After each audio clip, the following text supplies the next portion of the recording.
Pourquoi l'intelligence artificielle ne pourra jamais penser, ne pourra jamais être comme un être humain? C'est le point de départ de ma conversation avec le philosophe Raphaël Enthoven. Et dans un monde où l'IA est maintenant capable d'écrire un essai originel sur Descartes ou de vous répondre en swahili sur le libre arbitre, tout ça en temps réel, la question mérite d'être posée. Dans cet échange, Raphaël Enthoven défend une idée très forte. Penser, au sens philosophique, c'est pas résoudre un problème, c'est résister à ses propres évidences, c'est douter, c'est remettre en cause. Alors on a parlé d'IA bien sûr, comme vous l'aurez compris, des nouveaux livres de Raphaël Enthoven, mais pas que. On a aussi parlé de liberté intérieure, de l'identité comme d'une cage dorée, de son quotidien également, de philosophe, de ses rituels, de ce qu'il fait très concrètement pour garder sa vitalité intellectuelle et de ses lectures aussi, un sujet qui bien sûr, comme vous le savez, me passionne. Ce que j'ai aimé avec Raphaël Enthoven, c'est qu'il n'expose pas, il interroge, il ne répond pas, il va vraiment déplacer les questions, le tout avec un timbre de voix tellement audiogénique, franchement fermez les yeux un instant et rien que pour ça, l'épisode en vaut le détour. Si ce type d'échange d'ailleurs vous plaît, vous parle, pensez à vous abonner ou à partager cette vidéo, c'est ce qui me permet tout simplement de continuer à inviter des personnalités aussi brillantes que Raphaël Enthoven et à poser les questions qui comptent. Mais je ne vous en dis pas plus et laisse place à ma conversation avec Raphaël Enthoven.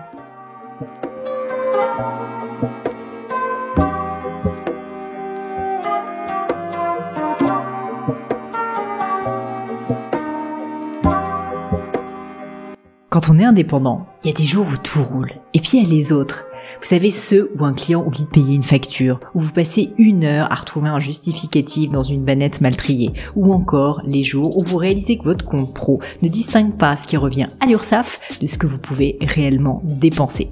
C'est là que mon sponsor de longue date, Conto, est bien plus qu'un simple compte bancaire. Facturation automatisée, relance intégrée, estimation du solde de TVA pour facilement savoir où vous en êtes, sous-compte avec IBAN dédié pour mettre du côté charge ou salaire, et surtout une vision claire, en temps réel, de votre trésorerie. C'est structurant, apaisant et si on est honnête, totalement indispensable quand on gère son business soi-même.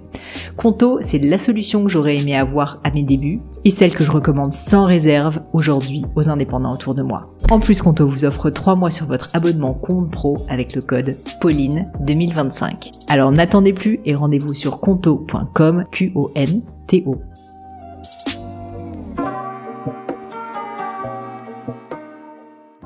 Raphaël, je suis enchantée d'être avec vous aujourd'hui. Je suis ravi aussi. Et je vous remercie d'avoir pris ce temps. Je pense qu'il y a beaucoup de sujets que j'ai envie d'explorer avec vous. Et à l'aune de ce qu'on se disait à l'instant, j'avais envie de rentrer directement dans cette idée que vous avez évoquée de parler simplement mais sans simplifier, ce que je trouve être un sujet d'actualité puisque je vous le disais en off, je suis confrontée moi-même à cette dictature, on va dire, des algorithmes qui fait que je me sens assez souvent obligée, ne serait-ce que dans ces épisodes de podcast, et je pense que beaucoup de personnes le vivent maintenant au quotidien quand ils sont dans des métiers où ils créent du contenu, de devoir simplifier, de devoir vulgariser, et c'est très bien parce que ça fait toucher aussi notre propos à un plus grand nombre, mais en même temps c'est vrai que parfois ça peut dénaturer les choses, et donc je serais curieuse de savoir peut-être pour commencer si vous-même en fait vous êtes confronté à ce sujet dans tout ce que vous produisez. Je l'ai été pendant des années, c'est-à-dire quand on essaye de faire de la philo dans les médias, que ce soit à la radio ou à la télévision,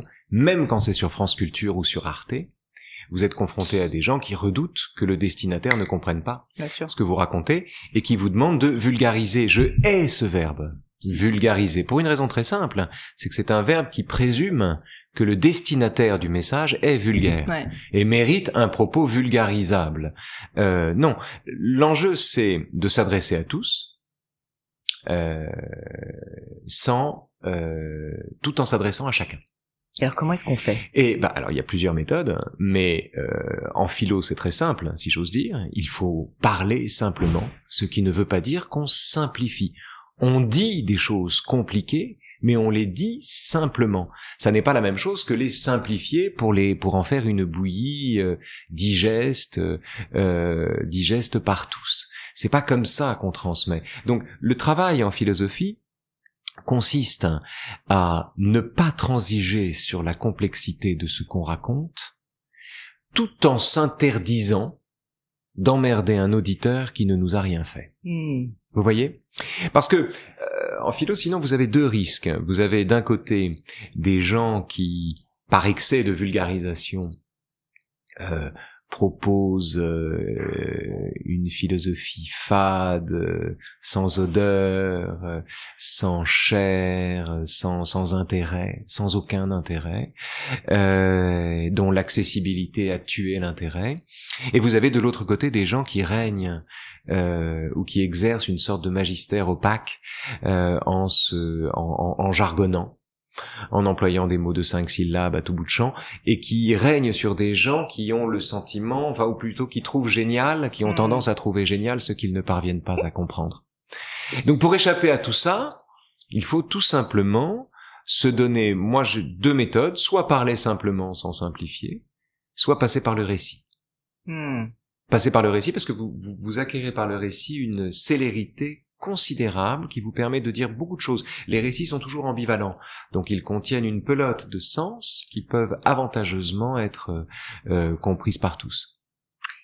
C'est un sujet qui me parle beaucoup parce que je vous donnais cet exemple moi-même, par exemple dans les titres de mes épisodes de podcast, je suis aujourd'hui contrainte, donc à l'aune de cette dictature des algorithmes dont je parle, de faire des titres un petit peu plus tapageur, un petit peu plus racoleur même pour le dire, que ce que j'aurais naturellement et spontanément envie de faire. Et donc je voulais savoir si vous-même, vous avez eu parfois des choix à faire dans le cadre de vos livres, d'écriture. En fait, cette espèce de dichotomie entre le marketing et donc le fait de vouloir diffuser un propos intelligent qui compte pour nous au plus grand nombre, et en même temps donc cette contrainte de alors je n'ai eu possible de faire dans le cas de l'écriture, je n'ai vécu aucune contrainte, d'abord parce que c'est quand même un exercice de grande liberté, et ensuite parce que je n'ai jamais envisagé d'écrire quelque chose qui soit délibérément inintelligible. Ou qui n'obéissent. Vous savez, dans le temps de l'écriture, quand vous écrivez un livre par exemple, le premier jet est en général et doit être indifférent au destinataire, totalement indifférent au destinataire. C'est ensuite, une fois que vous avez craché le morceau, que vous reprenez le texte et que vous le rendez plus acceptable par un lecteur. Et se donner pour règle ou pour civilité élémentaire d'être intelligible me paraît une contrainte vertueuse, donc je ne le vis pas comme une contrainte. En revanche, ce qui est vrai, c'est que je bosse dans un journal et que là aussi, il nous faut trouver le bon titre. Alors, c'est pas forcément des titres putaclic, les bons titres, mais il faut trouver le mot juste. Je le prends plutôt comme une obligation de trouver le mot juste que comme une obligation de dire les mots qui vont plaire au maximum de gens. Voilà, c'est comme ça que je m'en sors, moi. Ça me fait une belle transition puisqu'évidemment j'ai envie de parler de votre dernier ouvrage, alors que je n'ai pas eu le plaisir de lire encore, mais vous avez récemment écrit un livre publié chez les éditions de l'Observatoire intitulé « L'esprit artificiel, une machine ne sera jamais philosophe ». Oui. Alors peut-être un peu provocatrice cette question, mais est-ce que vous utilisez l'IA typiquement pour vous aider dans le choix de titres pour vos articles? Non. Aujourd'hui, non. Non. 100% IA free. Parce que je m'en sers pas, ça me ralentit. En philo, l'IA ne sert à rien. Ne sert à rien. Enfin, c'est une base de données, si vous voulez. C'est une banque de données. Donc voilà. Donc elle contient des informations, mais elle n'aide pas à réfléchir. Il y a et à mon sens pour des raisons fondamentales. Je n'en donnerai qu'une seule, mais elle me paraît très importante. Vous savez, en philosophie, c'est un lieu commun de le dire, la philosophie commence par l'étonnement. Seulement l'étonnement dont on parle n'est pas l'étonnement devant ce qui est étonnant. Parce que l'étonnement devant ce qui est étonnant, c'est banal, c'est familier, c'est...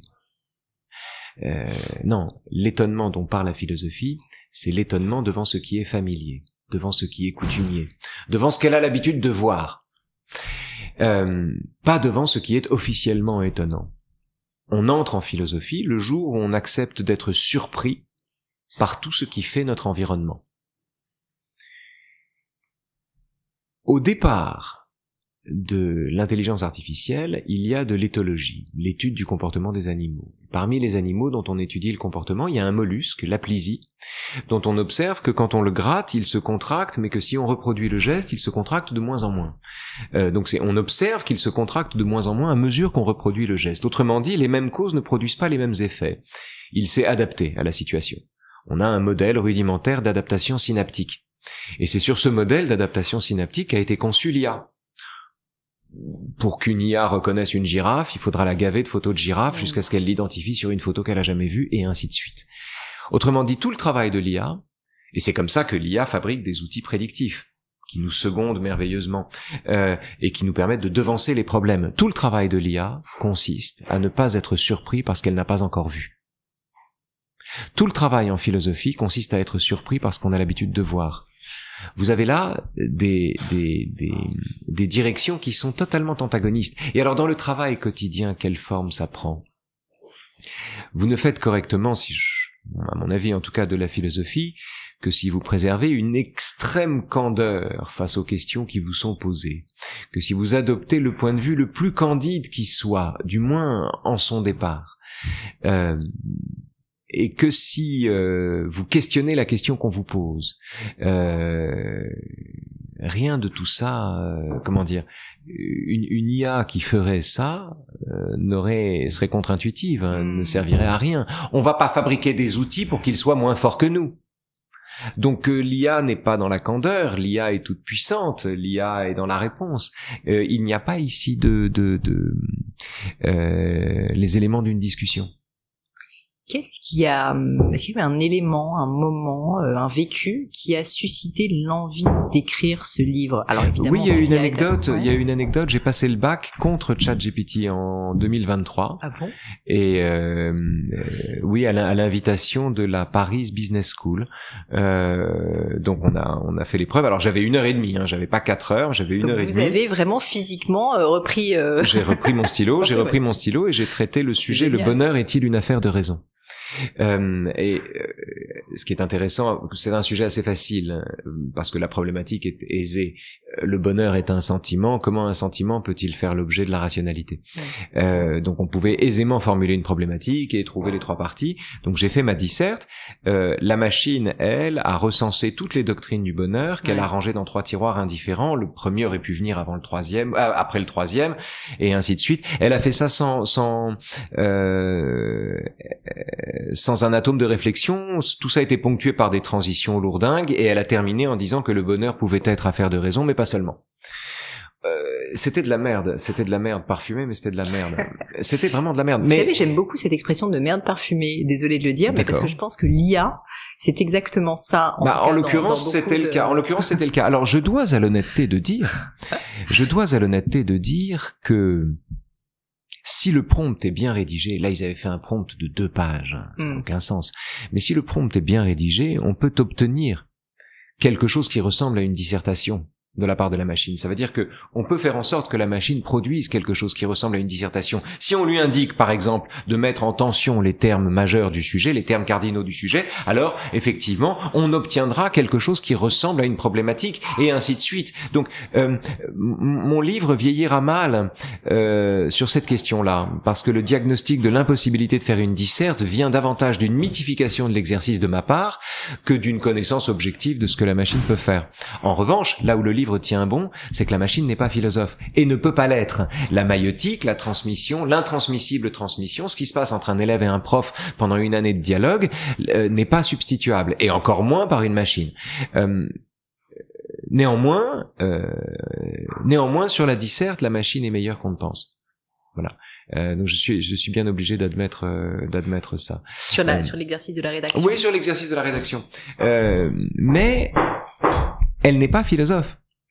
Faire de la philosophie, c'est s'étonner de ce qu'on a l'habitude de voir. Se servir de l'IA, c'est précisément prévenir une telle expérience. C'est devancer une telle expérience, c'est faire en sorte qu'elle n'arrive pas.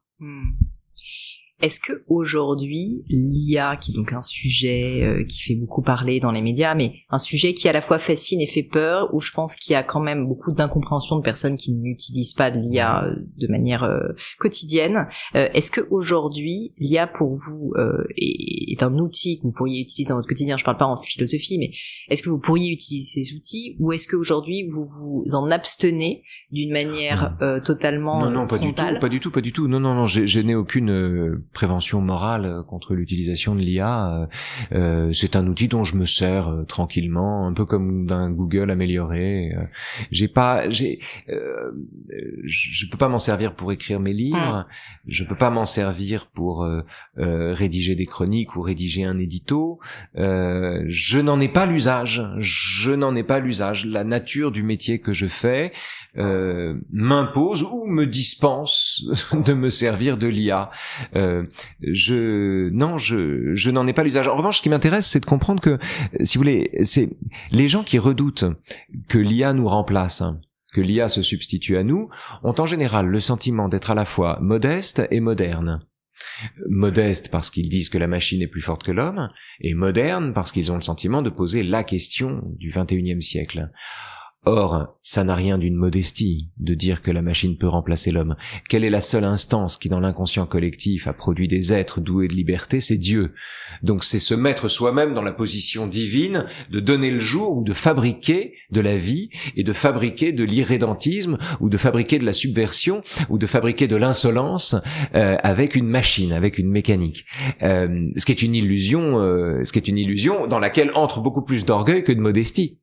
Et c'est une question qui se vit comme moderne, alors que c'est une question qui remonte à Pygmalion, qui traverse l'histoire de l'humanité, du mythe de Pygmalion jusqu'à l'intelligence artificielle, en passant par Frankenstein, Pinocchio, Matrix, Star Wars, Blade Runner, ce que vous voulez.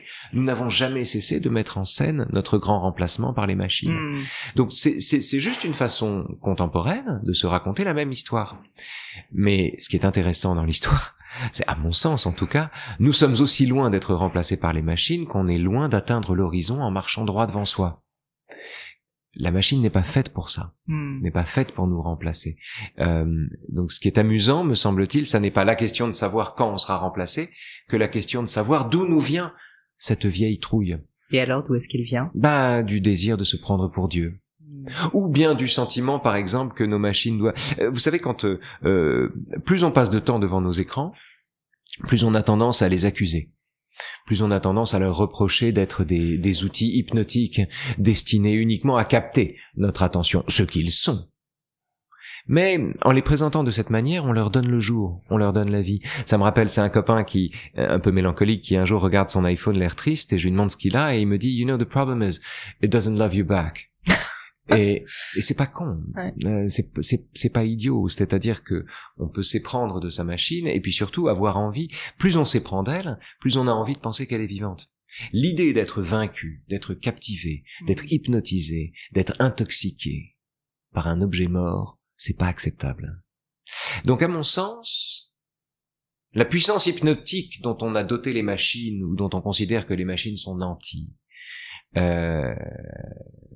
comme le sentiment de donner le jour à des machines qui pourraient nous tourner le dos et nous dominer, tout cela relève uniquement d'un déni de responsabilité de notre part. C'est parce qu'on veut pas assumer notre responsabilité dans le fait de passer des heures devant un écran, comme on ne veut pas assumer notre responsabilité dans la confection de machines parfois mortifères. La fameuse mauvaise foi sartrienne, ou Non, c'est pas ça la mauvaise foi sartrienne. La mauvaise foi sartrienne, c'est autre chose. C'est, vous savez, l'exemple qu'il prend, c'est dans un restaurant, une séance de séduction. Vous avez un homme qui dit à une femme, je vous admire tellement. Le sous-entendu sexuel est objectif, évident, c'est-à-dire s'il dit je vous admire tellement, il veut dire, dit Sartre, j'ai envie de coucher avec vous. Ce qu'elle-même a parfaitement compris, et comme c'est le moment où il lui saisit la main, eh bien, comme elle-même reste indécise et qu'elle ne sait pas si elle va dire oui à la demande qui elle-même est informulée, eh bien, elle laisse une main morte dans la main de l'autre. La main est dans la main de l'autre, et donc l'autre peut se saisir de la main, mais la main est morte. Et on est dans cette instance d'indécision. C'est là que Sartre parle de mauvaise foi. C'est pas la même chose. D'accord. Qu'est-ce qu'aujourd'hui vous redoutez? Quels sont vos sujets de réflexion, alors pas dans un niveau d'angoisse forcément, mais quels sont, puisque visiblement l'IA n'en fait pas partie, puisque on ne va pas être remplacé par les machines. Oui, mais j'ai pas dit que ça m'inquiétait pas. J'ai pas dit que ça m'inquiétait pas. Et puis surtout, l'équation n'est pas réversible. C'est pas parce qu'une IA ne peut pas devenir humaine qu'un humain ne peut pas devenir une machine. Qu'est-ce que vous voulez dire ? Vous vous souvenez des temps modernes, quand Charlot sort de la chaîne où il visse les boulons, il est encore agité par les spasmes du visseur de boulons. Il continue de faire ça. Il s'agit, alors c'est très drôle parce qu'il porte son plateau repas au même moment, évidemment. C'est Chaplin. Mais c'est une image très importante. Ça fait rire les enfants de voir l'ouvrier qui continue de visser des boulons imaginaires. Ça fait rire les enfants. Mais en réalité, d'abord c'est une parabole sur le capitalisme qui écrase le corps de l'ouvrier, très important. Mais aussi, c'est une façon de décrire la façon dont nous incorporons la machine, la façon dont nous nous machinisons nous-mêmes. C'est la métaphore de tous les gens qui pensent par préjugés, par exemple, ou qui pensent par idées reçues. C'est la métaphore de tous les gens qui se satisfont de ce qu'ils croient. C'est la métaphore de tous les gens qui se conduisent de façon grégaire ou qui braillent le même slogan. C'est la métaphore de toutes les façons dont la machine peut entrer en nous, notre devenir machine. Il est plus aisé pour un humain de devenir machine que pour une machine de devenir humaine. Les machines peuvent nous imiter, mais elles ne nous reproduisent pas. Les humains peuvent en revanche aisément devenir des machines, ou des machines à tuer. C'est-à-dire devenir automatique dans leur manière de penser. Automatique dans leur manière de penser, indifférent quand ils tuent, froid, strictement aprogain. Pourquoi est-ce que l'homme a cette tendance à rentrer dans cette zone de confort ? Parce que l'inhumanité fait partie de l'humanité. L'inhumanité fait partie de l'humanité, la monstruosité fait partie de l'humanité, le désir d'être l'humanité, c'est-à-dire la non-humanité fait partie de l'humanité aussi. Nous sommes capables de tout ça. Vous avez beaucoup, je crois, écrit sur la liberté, notamment la liberté de penser. Toute notre conversation m'évoque justement cette responsabilité. C'est aussi pour ça que j'évoquais Sartre. Et vous avez écrit une idée à laquelle on n'a pas résisté, est une idée qu'on n'a pas comprise. Je pense que ça va dans la lignée de ce qu'on se disait à l'instant, et je sens chez vous cette envie permanente de remettre en cause vos propres automatismes. C'est-à-dire que, en fait, on n'est pas sérieux quand on ne pense pas contre soi-même.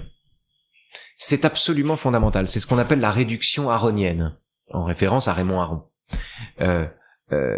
Dès que Aron adhérait à une thèse, il lui faisait subir, comme on fait subir une batterie de test à un futur satellite ou à une fusée ou à une voiture, eh bien il lui faisait subir toute une batterie de tests. C'est-à-dire que dès qu'une idée l'intéresse, c'est fondamental. C'est-à-dire qu'il faut se faire la guerre à soi-même. Ouais. Sinon, on n'est pas sérieux. Une adhésion univoque, unilatérale, l'adhésion univoque, unilatérale à une idée, l'adhésion inquestionnée à une idée est mortifère. Donc toute idée à laquelle on adhère est une idée que l'on doit critiquer. Et on en revient, je suis désolée, à ma dictature des réseaux sociaux et au fait qu'on est aujourd'hui dans des tunnels sur nos réseaux sociaux de penser. Précisément parce que c'est sur les réseaux sociaux ce à quoi vous n'assistez jamais. Ouais. C'est-à-dire que vous êtes constamment mis sur la défensive sur les réseaux sociaux puisqu'on vous traite de tous les noms, on vous insulte, on vous abomine, on vous déteste, on voudrait vous tuer, etc., etc. Et donc comme vous faites l'objet d'une telle animosité, vous n'avez pas du tout la liberté de penser contre vous-même. Quand vous êtes mis sur la défensive, vous n'avez pas la liberté de penser contre vous-même. Quand vous arrivez dans un endroit, un réseau social qui capte vos paroles et qui, alors que vous arrivez plein de bonnes intentions, de bonne volonté, d'envie d'altérité, etc., etc., vous vous retrouvez immédiatement en compagnie des gens qui pensent comme vous et honnis par les gens qui ne pensent pas comme vous, ce simple effet-là montre bien que les réseaux sociaux ne sont pas faits pour penser contre soi-même. Et on ne peut pas penser contre soi-même quand on est dans des camps. En démocratie, ce qui est intéressant, il y a un texte de Montaigne qui me plaît, qui est merveilleux pour ça. Je le donne la référence exacte parce que comme ça les gens pourront s'y référer, d'autant que Montaigne existe en français moderne aujourd'hui. C'est le livre 3, chapitre 8. D'accord. Un texte de Montaigne sur la conversation, l'art de conférer, c'est-à-dire de l'art de discuter en fait. Et Montaigne explique à un moment de ce texte, il dit « Je me sens beaucoup plus fier dans la discussion. D'abord, je préfère discuter avec les gens qui sont pas d'accord avec moi parce qu'ils m'éprônent. Il me stimule. Ce qui déjà est quelque chose dont il faudrait discuter plus parce que on est en général bien assez sûr. peu enclin à le Mais faire. La plupart du temps, on cherche les gens avec qui on est d'accord et on dîne plus, on ne parle plus, on rote. Enfin, je veux dire, vous voyez ce que je veux dire, on est tellement dans l'assentiment, on hoche la tête et on rote, c'est tout ce qu'on fait, c'est tout ce qui se passe. Donc Montaigne, lui, dit, moi j'ai besoin qu'on m'éperonne, j'ai besoin qu'on me contredise, il me stimule celui qui me contredit, il ne m'agace pas, il me stimule, je le cite de mémoire. Et puis, à un moment, il dit, je me sens plus fier de la victoire, là encore c'est de mémoire, la citation n'est pas exactement celle-là, mais c'est tout à fait ce qu'il veut dire. Je me sens plus fier de la victoire que je remporte sur moi-même quand je change d'avis sous l'effet des arguments de l'autre, que de la victoire que je remporte sur lui grâce à ma faiblesse. La vraie victoire, c'est la victoire qu'on remporte sur soi-même quand on arrive à changer d'avis. C'est ce qu'il dit. Or, ce qui est très intéressant en démocratie, c'est que la démocratie fait grand cas du débat. On voit toujours des débats en démocratie. Très important, mais il n'y a jamais de débat. Il n'y a pas de débat. Parce qu'un débat, c'est quoi? Un débat, c'est un exercice où deux personnes de bonne volonté acceptent de mettre leurs connaissances en partage, et donc de dire à un moment, ah, sur ce coup-là, c'est toi qui as raison. Et qui manque aucune dimension de sincérité dans le fait d'accepter. C'est que, tout simplement, en démocratie, dire à l'autre, c'est vous qui avez raison, passe aux yeux de vos électeurs pour un aveu de faiblesse. Alors que c'est un signe de force. Mais c'est un aveu de faiblesse. En ce qui me concerne, je voterai des deux mains pour un homme politique capable de dire « Ah, à l'autre, c'est vous qui avez raison ». Alors, est-ce que la démocratie est condamnée, Raphaël ? Je ne sais pas si elle est condamnée, mais c'est un régime qui, en tout cas, contient en lui-même des processus tout à fait mortifères. La polarisation.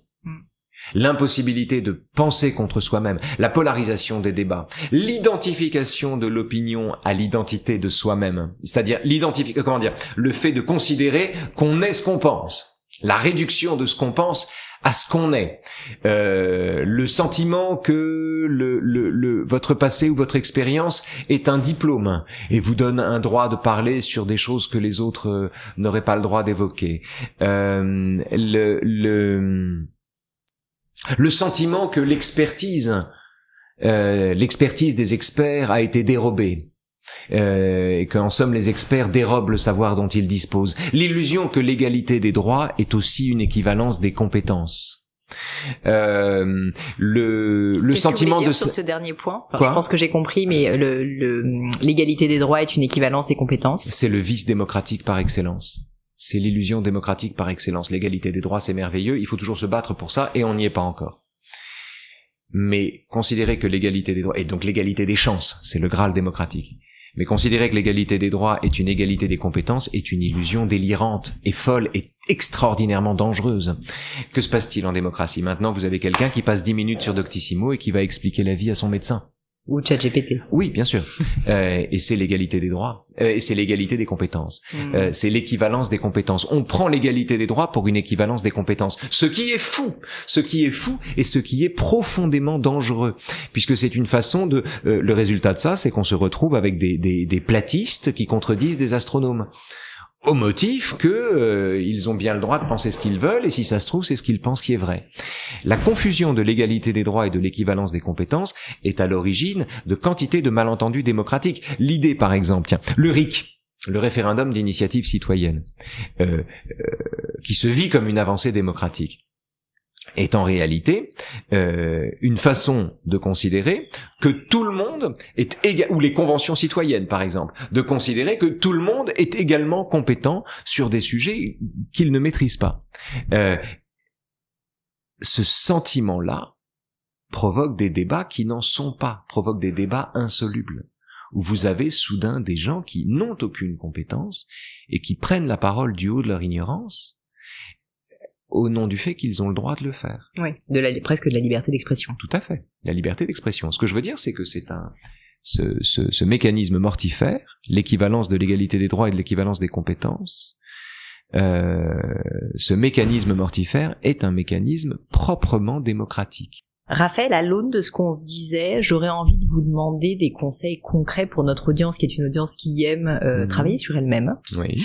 Et je pense que aujourd'hui, il est très difficile de sortir de ces fameux rails dont on parlait de penser, même si on a envie d'avoir une liberté de penser.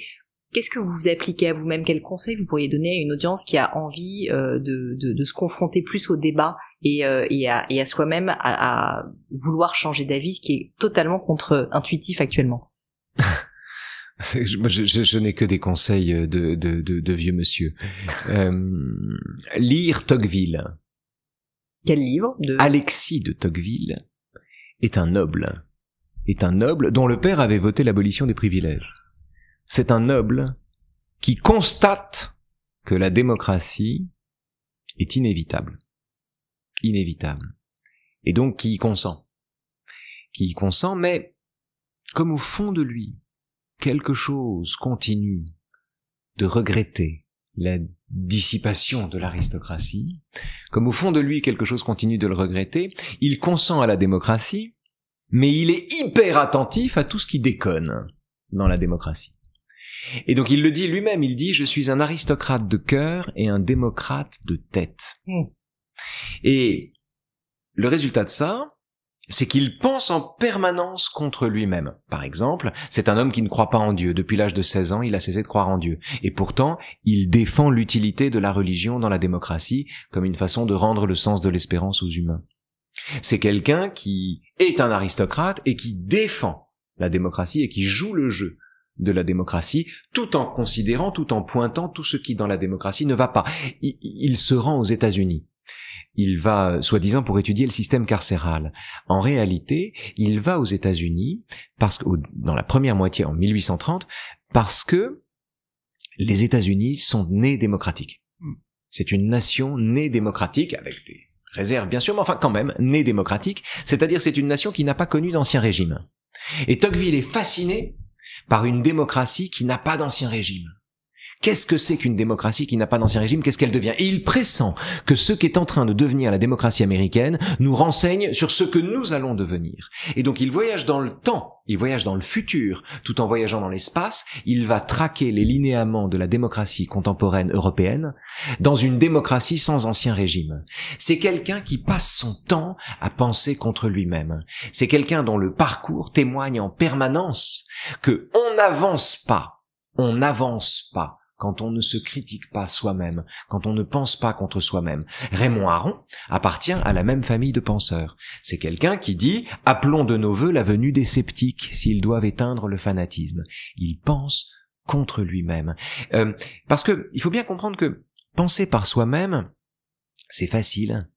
Tout le monde peut. Et en général, c'est penser comme tout le monde. Ce que je veux dire, c'est que on a tous rencontré des gens qui vous disent « Oh, moi qui n'y connais rien, je peux vous en parler librement ».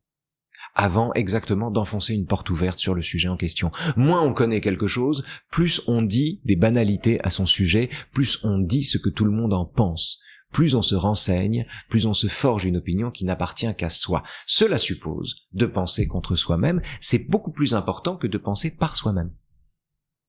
C'est drôle parce que... Donc Tocqueville ou Raymond Aron, voilà. Je prends ma casquette d'entrepreneur et de dirigeant d'entreprise et un concept un peu plus, on va dire, de management dont je parle beaucoup à mes équipes, c'est cette notion d'incompétence inconsciente.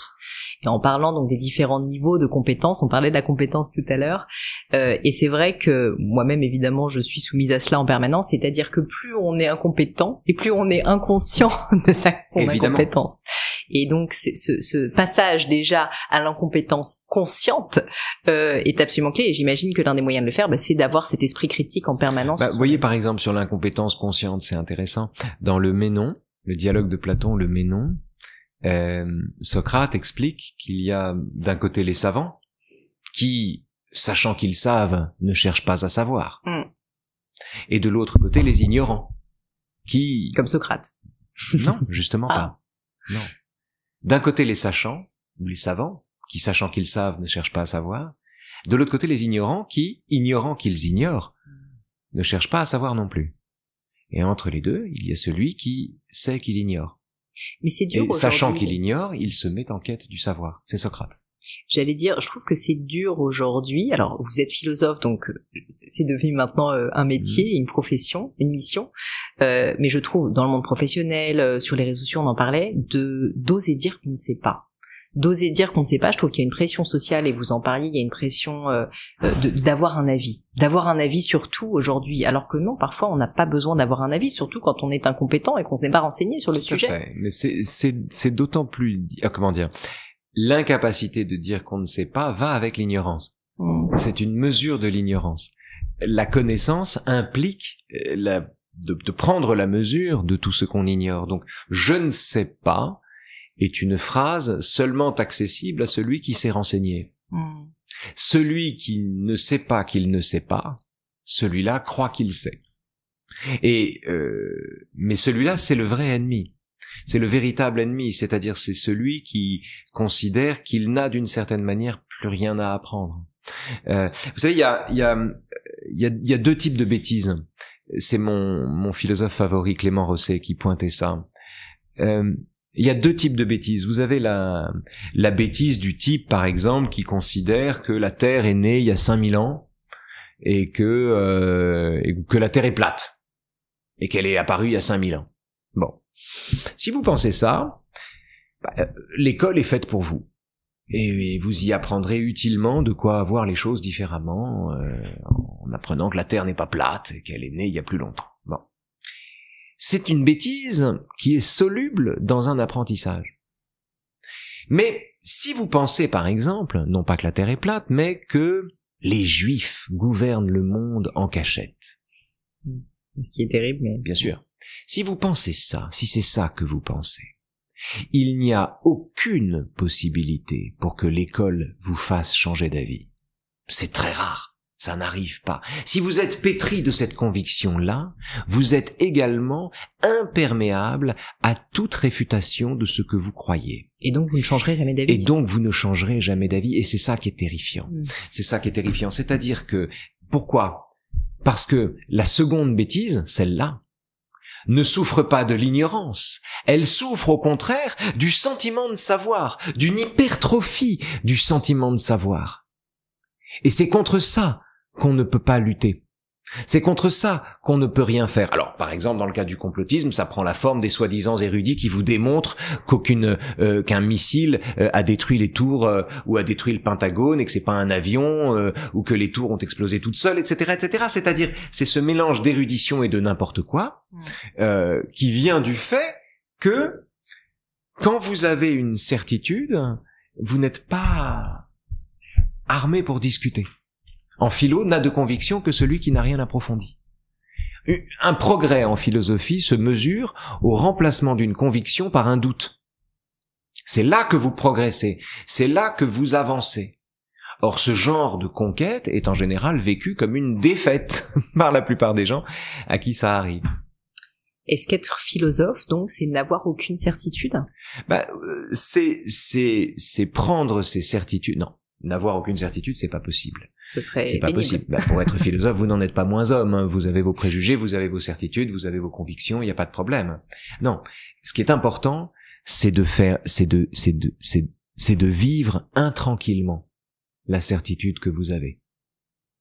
C'est de confronter en permanence la certitude que vous avez à la vérité d'en face.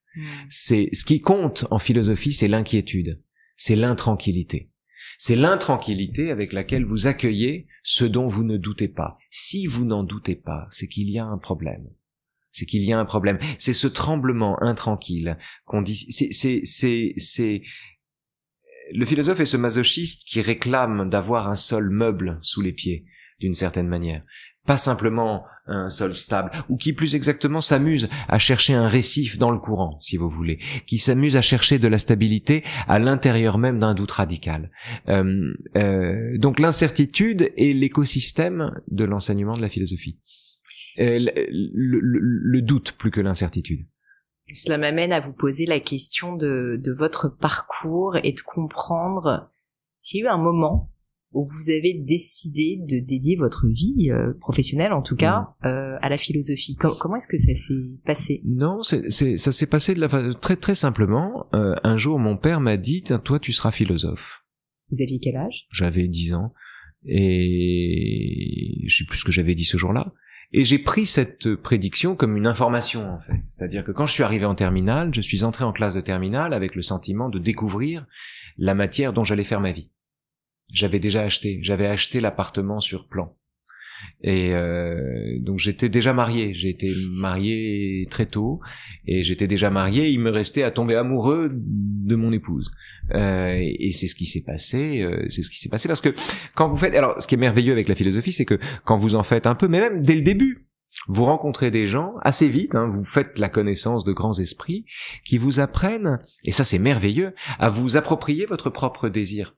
C'est-à-dire, vous êtes jeune, vous êtes pétri des intentions que les gens ont pour vous, surtout quand les gens en ont beaucoup, vous êtes l'objet de désirs concurrents, vous êtes le théâtre de désirs concurrents, ceux de vos parents, et vous tentez de vivre malgré tout ça, et vous cherchez votre chemin, et soudain en philosophie, vous découvrez la possibilité non seulement de vous donner votre propre désir, mais également de vous l'approprier et de le préserver. Et donc je suis assez vite tombé amoureux de la discipline à laquelle on m'a marié sans que j'ai pu donner mon avis là-dessus.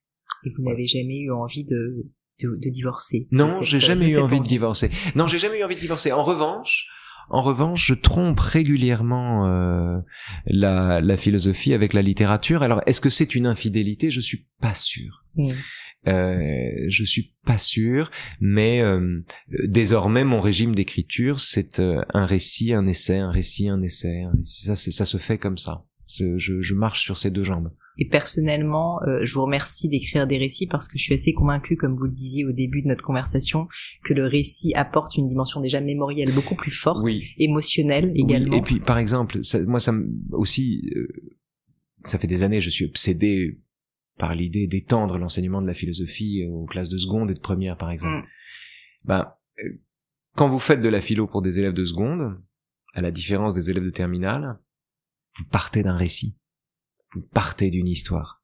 En terminale, on part d'un concept. Vous partez d'un récit. Et la rapidité avec laquelle le récit vous installe dans une problématique est une méthode formidable. Enfin, en fait une méthode absolument formidable. C'est un outil pédagogique prodigieux. Platon lui-même, de temps en temps dans ses dialogues, interrompt ses dialogues et les remplace par des mythes qu'il décrit comme des contes de vieilles dames, mais dont il dit qu'ils nous renseignent et qu'ils peuvent nous dire la vérité pour peu qu'on sache les entendre. Un livre qui vous viendrait à l'esprit où vous trouvez justement que l'utilisation du récit est particulièrement pertinent, bien réalisé, au service de la philosophie? La République de Platon, par exemple. La République de Platon, c'est merveilleux. Ça se termine sur un mythe. Il y a plein de mythes à l'intérieur. C'est là notamment qu'il invente l'Atlantide. C'est Platon qui a inventé le mythe de l'Atlantide, c'est dans la République, le livre 10 se termine sur les aventures post-mortem d'un soldat, R, le Pamphilien, qui se retrouve dans l'au-delà et à qui les dieux décident de donner le droit de revenir sur Terre pour raconter ce qu'il a vu. Et ça se termine sur un mythe. Alors c'est un mythe sur la question de la responsabilité et les décisions que les âmes prennent. Une âme est-elle responsable de la décision qu'elle prend de s'incarner dans un corps malfaisant, ou bien est-ce parce qu'elle est sous influence qu'elle y parvient, ou qu'elle en vient là? C'est la question du mythe. Mais c'est un mythe qui raconte sur 10 pages le parcours des âmes dans l'au-delà, et c'est sublime et c'est d'une fécondité prodigieuse. Platon est grand pourvoyeur de mythes. Et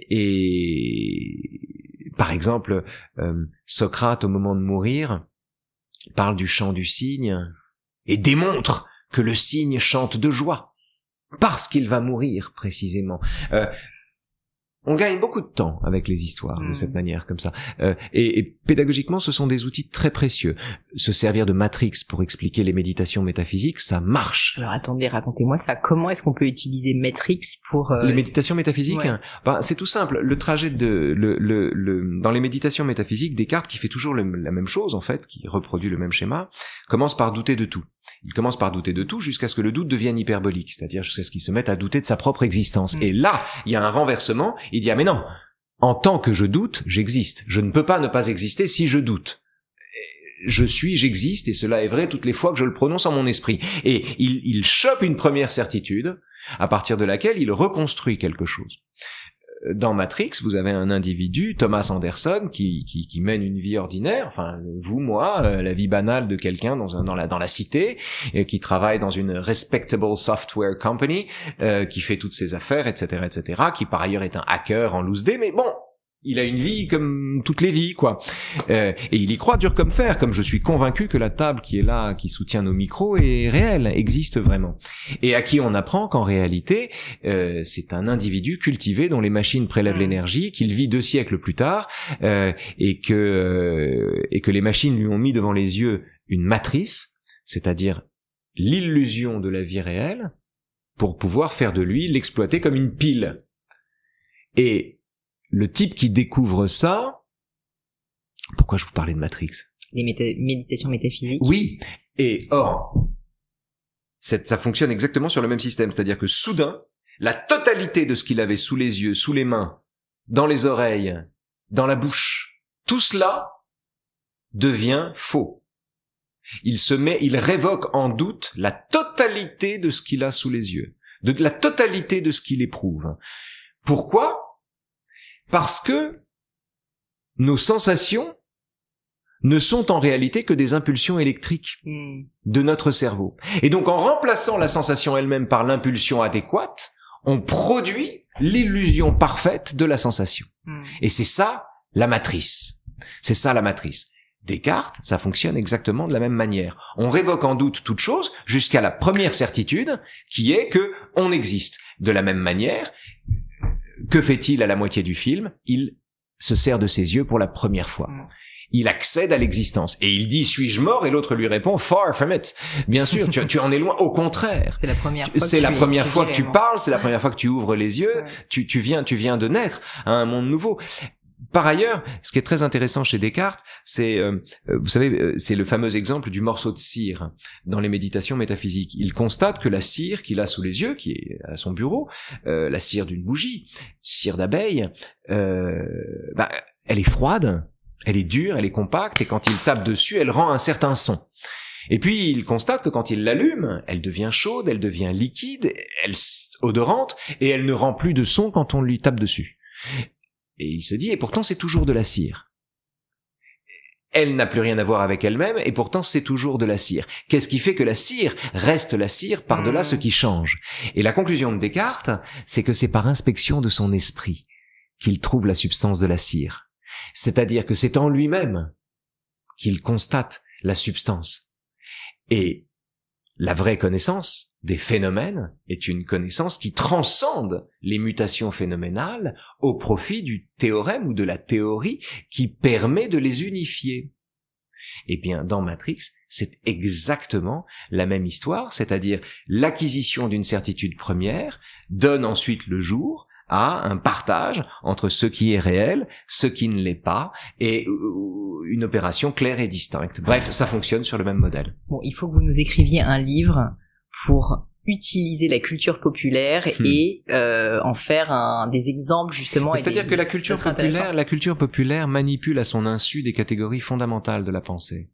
Par exemple, Avatar, c'est l'histoire c'est la profession de foi du vicaire savoyard de Rousseau, au texte près, à la virgule près. Le sentiment que tous les préjugés des terriens qui débarquent sur Pandora, que tous les préjugés des terriens sont comme une coupe pleine qui les empêche de penser, ce que la sorcière dit à Jake Sully quand il rentre dans le village des Na'vi dans le premier épisode, ce sentiment-là, c'est la profession de foi du vicaire savoyard qui considère que pour avoir un Dieu sensible au cœur, il faut d'une certaine manière se débarrasser de nos convictions et faire le vide en soi. Les films, les blockbusters manipulent des catégories essentielles de la pensée et les rendent accessibles à tous. Et vous pensez d'une manière consciente? Je ne sais pas. Peu importe d'ailleurs. Peu importe parce que conscient ou pas, les catégories fondamentales de la pensée ne sont pas des créations ex nihilo, elles sont nées d'une nécessité. Donc les situations se reproduisent, et les catégories demeurent pertinentes. Donc que ce soit consciemment ou non, par exemple les scénaristes de Matrix, ils avaient Baudrillard en tête, ils avaient pas Descartes, ils pensaient à Baudrillard. Bon. Or il se trouve que Matrix a beaucoup plus de points communs avec la pensée de Descartes qu'avec la pensée de Baudrillard. Mais ce qui est beau, c'est ce qui leur échappe. Ce qui est beau, c'est ce qui leur échappe. C'est soudain, comme Descartes a décrit un schéma qui est finalement le trajet de toute vie, le moment où on commence à douter de ce qu'on a appris pour essayer de le construire, pour essayer de se l'approprier, pour essayer d'avoir un savoir, une connaissance un peu consistante. Ces grandes révocations existentielles, on les connaît dans la vie, on les vit. Le texte de Descartes ne fait que mettre des mots sur ce genre de décision, et les films en font autant. Ce qui en font certainement des classiques. Ce qui en fait des classiques. Vous écrivez beaucoup aussi sur l'identité Et une phrase m'a marqué, que j'ai déjà lue, revue de votre part, l'identité est une cage dorée. Est-ce que vous pourriez nous expliciter ce que cela signifie, et en plus à l'aune de votre propre parcours où finalement vous avez plongé dans la philosophie et donc finalement presque dans une identité qui avait été choisie pour vous et avec vous, je serais très curieuse de comprendre donc qu'est-ce que cela signifie, pourquoi cage dorée? C'est le jeu de l'interphone. Quand vous sonnez à l'interphone chez quelqu'un, on vous répond et vous dites c'est moi. C'est moi. Non, mais pour qui se prend la personne qui dit c'est moi? Le paradoxe de l'identité, c'est que votre identité, c'est ce que vous avez de singulier, c'est ce dont vous êtes fier, c'est ce que vous revendiquez, etc., etc., et identique signifie identique à. C'est-à-dire, c'est à la fois ce que vous revendiquez et c'est ce que vous avez de plus commun. Le meilleur exemple qu'on puisse en donner, c'est la carte d'identité, qui n'est pas échangeable, qui n'est pas substituable, mais que nous avons tous en commun de posséder. Donc l'identité, c'est le grégaire atteint par le sentiment de l'originalité. On se prend pour une identité, on se prend pour une originalité, et c'est là qu'on devient de la chair à canon et des êtres moutonniers. Plus on se prend pour son identité, plus on croit qu'on se singularise de cette façon-là, plus on ressemble à tout le monde. L'identitaire, c'est un mouton qui s'ignore. Et d'ailleurs, l'identitarisme est une passion grégaire. Les identités, ce sont les fiertés, ce sont les communautés, ce sont des gens qui s'identifient à une pratique sexuelle, à une couleur de peau, à quelque chose de cette nature, c'est-à-dire ce sont des gens dont le signe de gloire, dont le signe distinctif est un signe grégaire qui les fait ressembler aux autres. Donc l'identité est une passion qui donne à celui qui l'éprouve le sentiment de son originalité, alors qu'elle culmine dans son incorporation dans une foule. Et qui vient d'une envie de se rassurer en appartenant à un groupe, qui vient de... Mais pourquoi commence-t-on à fumer? On commence à fumer pour être original. D'accord. Je ne fume pas, donc... Non, mais... terrible. Ça vous fait un défaut. On commence à fumer pour être original, pour faire l'original. Pour faire l'original, on fait la même chose que tout le monde. Cette seule expérience à laquelle je fais appel parce que tout le monde, sauf vous, tous les fumeurs, oui, tous les fumeurs, tout le monde sauf vous peuvent s'y retrouver. Non, mais même les gens qui ne fument pas ont déjà au moins essayé de fumer. Bon. Ce que je veux dire, c'est que c'est pour être original qu'on fait la même chose que tout le monde. Il n'y a pas de meilleure image du paradoxe identitaire, c'est-à-dire la grégarité par la singularité. La grégarité par je suis identique aux autres et c'est mon identité. La fierté identitaire est une fierté grégaire, inévitablement. C'est ça qui la rend très intéressante. C'est pour ça que dans l'histoire des idées, moi je préfère si vous voulez, il y a deux catégories de philosophes sur la question de l'identité, enfin dans l'histoire occidentale des idées. Vous avez d'un côté les philosophes qui considèrent que l'identité est une sorte de substrat métaphysique immuable. En gros, votre corps peut changer avec le temps, la peau s'affaisse, les rides arrivent, etc. L'âme reste la même. Exactement. Demeure en vous quelque chose d'immuable qui n'est pas simplement votre nom, qui n'est pas seulement votre code génétique, qui est aussi votre âme, qu'on présume inaltérée, inaltérable, imperméable aux mutations de la chair, si vous voulez. Donc, vous avez des philosophes de cette idée-là, Descartes le premier. Et puis vous avez des philosophes comme Montaigne ou comme Hume, qui considèrent que le moi, le gros moi, tout imbu de lui-même, le gros moi n'est en fait rien de consistant. Pourquoi ? Parce qu'on est temporel de part en part. Je suis pas le même au début et à la fin de ma phrase. Je suis passage, comme dit Montaigne, tout n'est que passage, etc. Tout le monde est une branloire pérenne, mais moi-même, je ne fais que passer. Je ne fais que passer parce que je ne suis pas le même, je suis temporel de part en part. Je ne suis pas soustrait. Rien en moi n'est soustrait au temps. Et donc tout évolue en moi. Par conséquent, mon identité n'est pas le fond de ma personne, qui lui est un flux permanent.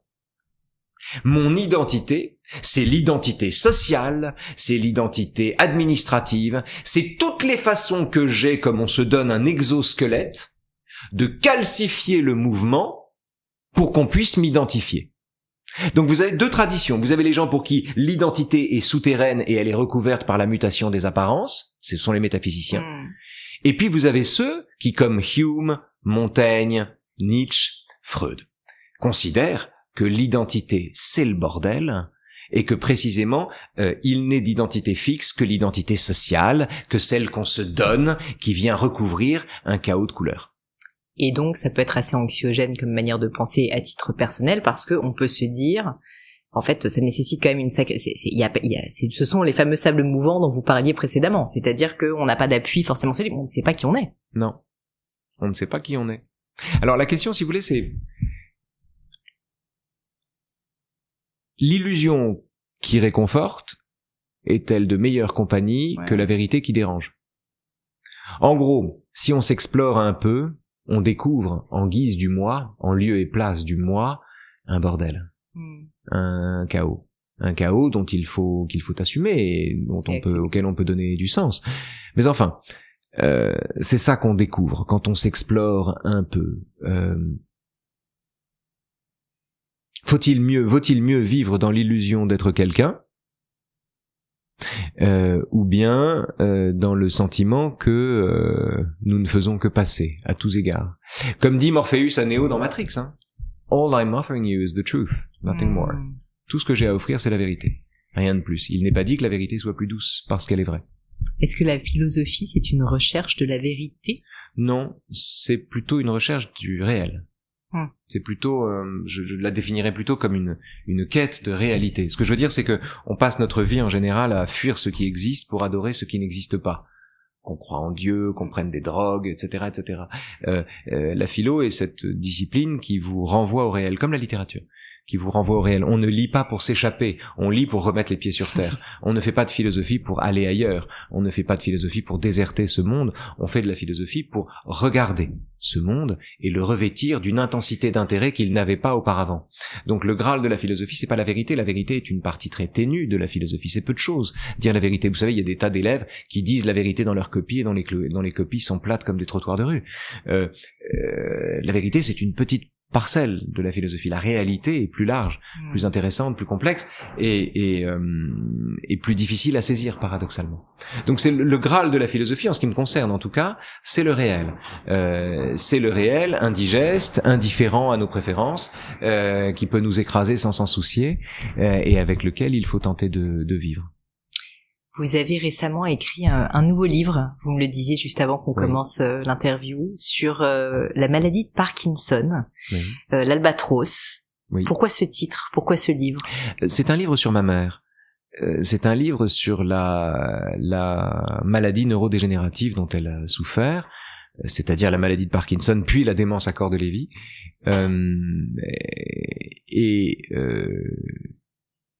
Mais qui surtout fonctionne comme l'albatros de Baudelaire, c'est-à-dire que c'est un être que ses ailes de géant empêchent de marcher.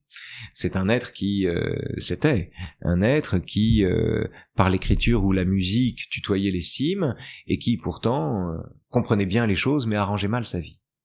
Et c'est ce contraste, si vous voulez, merveilleux qui fait d'un être une personne complète entre cette incapacité à organiser son existence de façon cohérente et prodigieuse capacité à penser des choses extrêmement difficiles, qui fait la personnalité de l'albatros, l'oiseau que ses ailes de géant empêchent de marcher.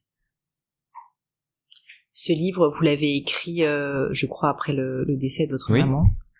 Le message que vous aviez envie de faire passer, donc je ne l'ai pas lu, il n'est pas encore sorti au moment où on se parle. Non, c'est tout simple, c'est tout simple.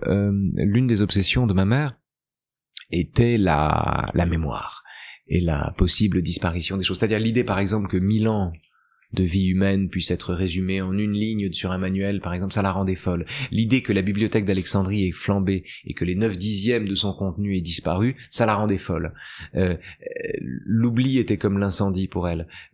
Et donc tout son travail, et elle opposait à cela la mémoire de l'écrivain, la mémoire toute puissante de l'érudit, mais toute puissante mais fragile, puisqu'elle disparaît. Or elle-même a perdu la mémoire. Et donc le travail du livre, et d'essayer de faire en sorte qu'elle ne soit pas oubliable. elle-même, c'est-à-dire de faire d'elle un livre. Pour terminer cette conversation, j'aimerais vous poser des questions qui sont mes questions signature, des questions que j'appelle le crible. Et la première de ces questions, c'est: est-ce que vous auriez vécu, Raphaël, dans votre vie un grand échec, un moment de doute, un moment particulièrement difficile dont vous pourriez nous parler, notamment parce que j'aimerais comprendre l'enseignement que vous en avez tiré, s'il y en a? Oh, il y en a plein, mais j'en donnerai un qui passera à l'antenne. J'ai raté la Greg la première année. J'ai raté la Greg parce que je me prenais pour un artiste, parce que je n'aimais pas Aristote qui était au programme, et parce que j'avais une vie sentimentale compliquée. Et c'était mon premier échec. C'était mon premier échec, et c'est un échec qui est un échec tolérable quand on connaît la difficulté. C'est un échec tolérable. Alors l'échec est tolérable, mais il est désolant parce que c'est la promesse que l'année va repartir sur le même rythme et que vous allez de nouveau subir ça, avec la possibilité de n'avoir rien à l'issue, parce que c'est quand même un concours. Mais je me souviens d'avoir intelligemment vécu cet échec et d'avoir su ensuite me débarrasser de tout ce qui m'avait encombré pendant l'année, de telle sorte que l'année suivante je l'ai eu sans effort. Et donc l'enseignement de cet échec, c'est qu'un échec n'est pas un échec. L'échec n'est pas un défaite. Si vous voulez, l'enseignement de cet échec, c'est que la défaite n'est pas de se planter à un concours. La défaite est uniquement de baisser les bras. Et c'est de nous que cela dépend. Ce que je veux dire, c'est qu'il ne tient qu'à nous d'être vaincus ou non. On peut perdre, mais être vaincu suppose qu'on a baissé les bras. C'est encore une question de responsabilité. Oui, d'une certaine manière, oui. Mais c'est la décision de baisser les bras n'appartient qu'à celui qui est vaincu. Captain America, il peut se battre toute la journée, même quand il se fait casser la gueule. Il peut faire ça toute la journée. Il revient. Il a un cœur. Il revient au combat. Et c'est ça qu'on plébiscite, et c'est pour ça que c'est à lui qu'on donne la potion qui le transforme, la potion magique.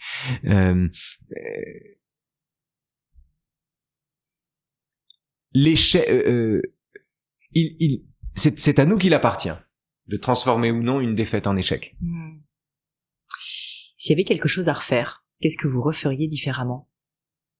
Ah non, je referais rien différemment, mais il y a plein de trucs que je voudrais refaire parce que c'était génial. Ah, ça c'est intéressant. Bah oui, c'est-à-dire que s'il y avait quelque chose à refaire, je choisirais tous les moments les plus sympas de ma vie pour les revivre une fois de plus. Alors, est-ce que vous auriez un petit exemple pour moi quand même? Sans être indiscret sur mon sujet, moi j'ai tout aimé, je prends tout, tout m'intéresse. Non,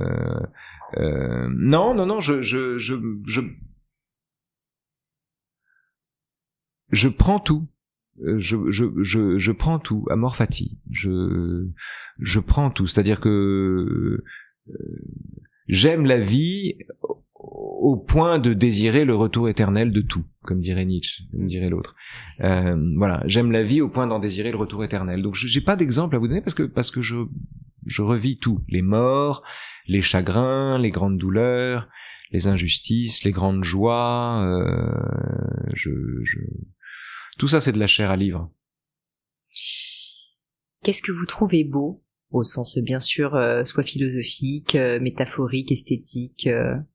La beauté elle-même, l'idée du beau, c'est-à-dire l'expérience, vous savez, l'expérience kantienne. Imaginez, vous êtes devant un coucher de soleil, par exemple, et vous êtes à côté d'une personne aimée, et vous regardez le coucher de soleil et vous allez dire c'est beau. Vous n'allez pas dire je trouve ça beau. Vous allez dire c'est beau. Et c'est ça qui est beau. Ce qui est beau, c'est que la beauté est un sentiment qui se vit d'emblée comme universel. Et c'est ça qui est beau. Je trouve magnifique. C'est un sentiment qu'on ne vit pas comme singulier.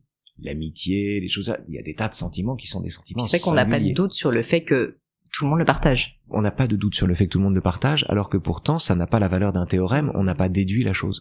On l'a éprouvé, et pourtant, on n'a pas de doute sur le fait que ce soit universellement partageable. C'est ça que je trouve beau. Alors à l'inverse, qu'est-ce qui vous irrite? Qu'est-ce qui vous énerve? La lâcheté.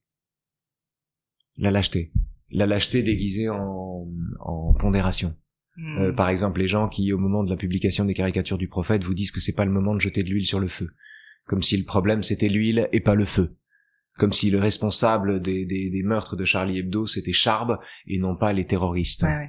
La lâcheté qui se prend pour un approfondissement du réel, qui se vit comme qui au moment du 7 octobre explique que cet événement n'est pas arrivé tout seul et il faut l'inscrire dans un contexte plus général, si vous voulez. La dilution de la chose qui nous dérange dans l'idée même qu'elle appartiendrait à un contexte ou qu'elle serait soluble dans le contexte auquel elle appartient. Je n'aime pas la lâcheté.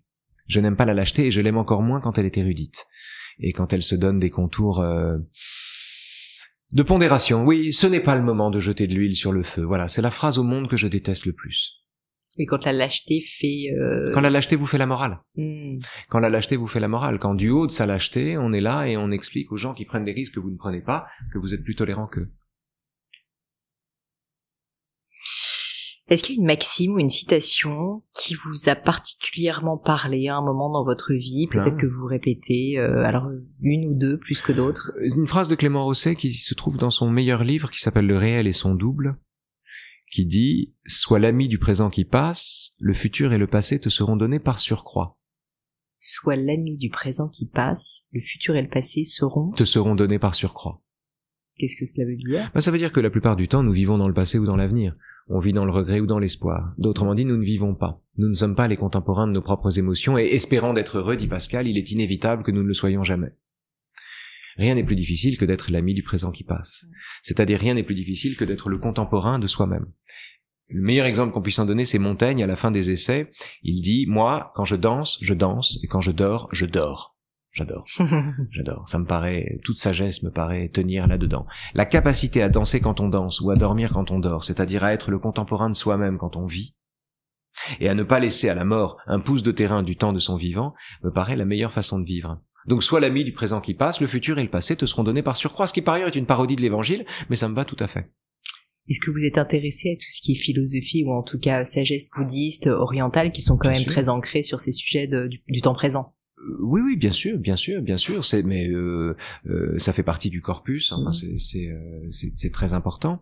C'est très important. Mais j'avoue que moi, mon passeport pour le bouddhisme m'a été délivré par Spinoza en personne, dont les intuitions ne lui sont point trop étrangères, puisque Spinoza est aussi d'une certaine manière le penseur de l'impermanence, et donc on peut assez rapidement retrouver les intuitions du bouddhisme à partir de quelques propositions de l'éthique. C'est quand même assez fou d'ailleurs de se dire que toutes ces philosophies, comme quoi il y a quelque chose de dans le réel qui est partagé. Et les philosophies, vous savez, ne sont pas des inventions. Les philosophies, ce sont des dispositions du caractère. C'est comme les opinions politiques.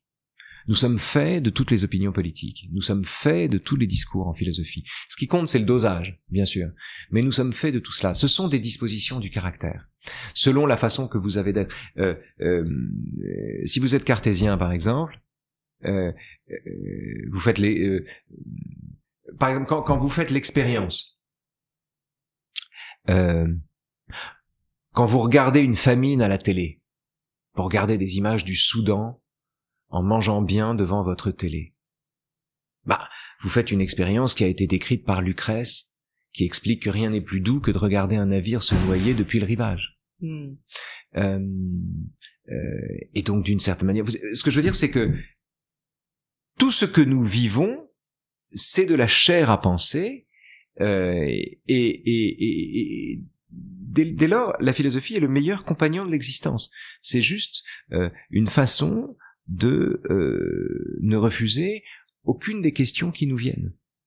Je sais plus si je vous réponds, mais c'est ça que je réponds. Un secret inavouable, Raphaël. Comment voulez-vous que je vous le confesse? Comment voulez-vous que je vous le dise? S'il est inavouable, tout ce que je peux vous dire est avouable, donc je n'ai pas de secret inavouable pour vous. Très bien. Alors celle-ci, je pense qu'elle va vous plaire, un sujet sur lequel vous avez déjà changé d'avis. Ah oui, bien sûr. J'ai changé d'avis. Il y a plein de sujets sur lesquels je change d'avis tout le temps. Le dernier en date, c'était les mamans accompagnatrices.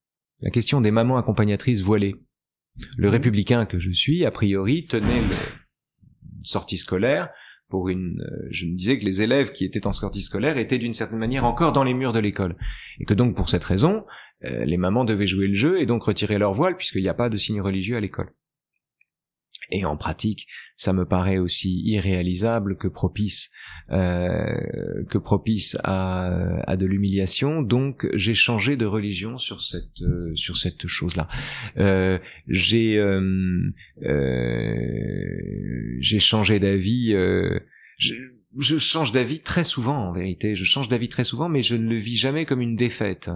On peut aisément me convaincre si on est convaincant. Ça ne me dérange pas de changer d'avis. Ça me dérangerait de ne pas le faire. Voilà. J'ai changé d'avis sur.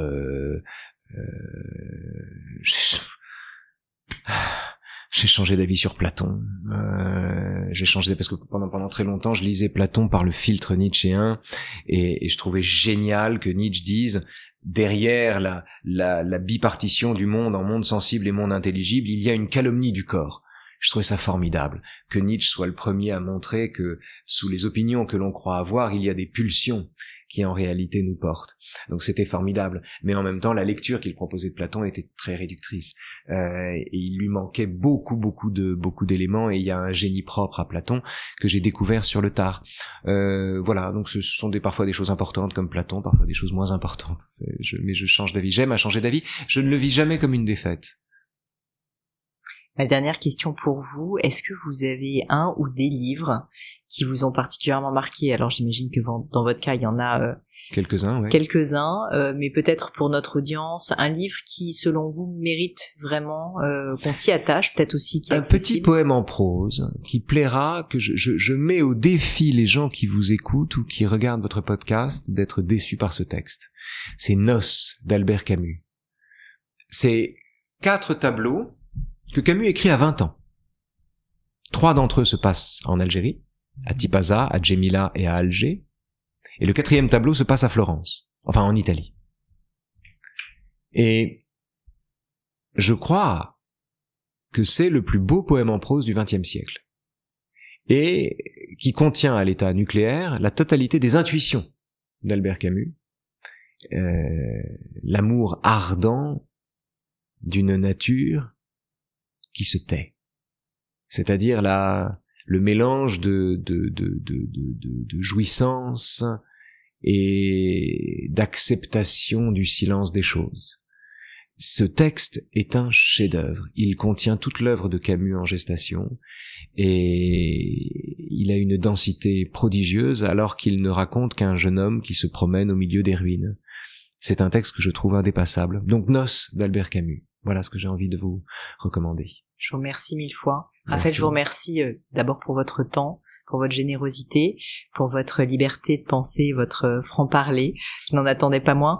Est-ce qu'il y a peut-être un dernier message que vous auriez envie de passer à notre audience à l'aune de toute notre conversation?